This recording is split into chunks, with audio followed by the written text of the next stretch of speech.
हर किस्म के रूहानी जिस्मानी मसाइल और वज़ाइफ के लिए पीर इकबाल कुरैशी चैनल को सब्सक्राइब करें। नहमदुहु व नुसल्ली व नुसल्लिमु अला रसूलिहिल करीम, अम्मा बाद फ़अऊज़ु बिल्लाहि मिनश शैतानिर रजीम, बिस्मिल्लाहिर रहमानिर रहीम।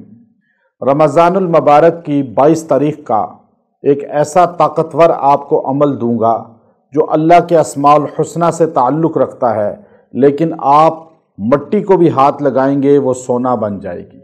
यानी आप जिस काम में निकलेंगे वो काम होता चला जाएगा। जिस काम में आप दाखिल होंगे उस काम में तरक्की होगी। जो काम शुरू करेंगे उसमें आपको बुलंदी मिलेगी।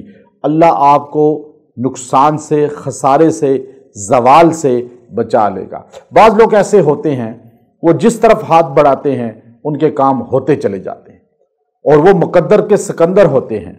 और बाज़ लोग ऐसे होते हैं, वो जिस काम में भी हाथ डालते हैं वो काम नुकसान में चला जाता है।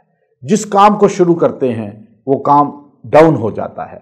और बहुत से लोग ऐसे हैं, मेरे पास आकर रोते हैं कि हमारे मुकद्दर ही सोए हुए हैं, हमारी तकदीर बंद है।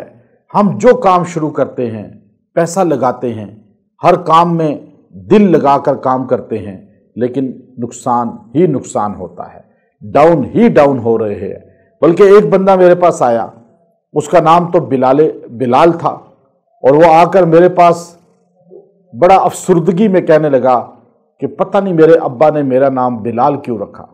मैंने कहा ये क्या बात हुई, बिलाल तो सहाबी थे, मुअज्जिन रसूल थे। वो कहने लगा मेरी 45 साल उम्र हो गई है, लेकिन मैंने कोई खुशी नहीं देखी, मारे ही खा रहा हूँ।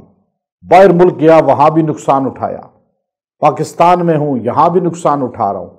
जो नौकरी की नुकसान उठाया, जो कारोबार किया नुकसान उठाया, जो काम किया नुकसान उठाया। बिलाल हबशी मक्के में मार खाते रहे और मैं उस नाम की वजह से मार खा रहा हूँ ज़िंदगी में।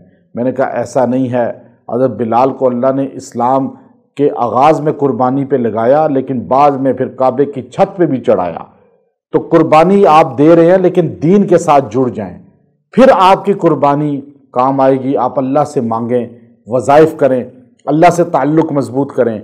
और अल्हम्दुलिल्लाह उसने मेरी बात को माना, और ये अमल जो मैं आपको दे रहा हूँ मैंने उसको दिया। उसने इस अमल को पढ़ा और इस पे अपनी मदावमत की। आज वो अल्हम्दुलिल्लाह बेहतरीन मालदार लोगों में से है। अल्लाह ने उसको हर नेमत दी है, घर, गाड़ी, बेहतरीन औलाद। याद रखिएगा, ना उम्मीद नहीं होना। आप जो काम शुरू करते हैं वो काम डाउन हो जाता है। जिस काम में हाथ डालते हैं नुकसान आ जाता है। नहीं, ये आप सोच लें कि मेरे साथ अल्लाह नहीं है, अल्लाह को कैसे साथ लूँ, अल्लाह की मदद कैसे लूँ। बस ये सोच लिया जब आपने, फिर अल्लाह आपको नुकसान से बचा लेगा। आप अल्लाह से ताल्लुक़ जोड़ लें, नमाज की पाबंदी करें, हलाल हराम की तमीज़ रखें, और फिर आप ये वजीफ़ा रमज़ानुल मुबारक की 22 तारीख़ को आपने ख़ास तौर पे बैठकर यकसुई के साथ पढ़ना है। आपने चौथा कलमा 313 बार पढ़ना है और पढ़कर दुआ करनी है, या अल्लाह मेरे पे कोई भी बंदिश है, कोई भी रुकावट है, कोई भी मसाइल हैं, आप ये मुझसे दूर फरमा दें। अल्लाह ने इसके अंदर ऐसी तासीर रखी है कि जब आप चौथा कलमा पढ़ेंगे, अल्लाह बंदिशें, जादू, जिन्नात, नज़र बद और जो भी मुक़द्दर में आपकी सख्ती है चौथे कलमे की बरकत से ख़त्म कर देगा। फिर आप जब भी इसको पढ़ेंगे आपको राहत और इत्मीनान और तरक्की मिलेगी। व आखिरु दावाना अनिल हम्दुलिल्लाहि रब्बिल आलमीन।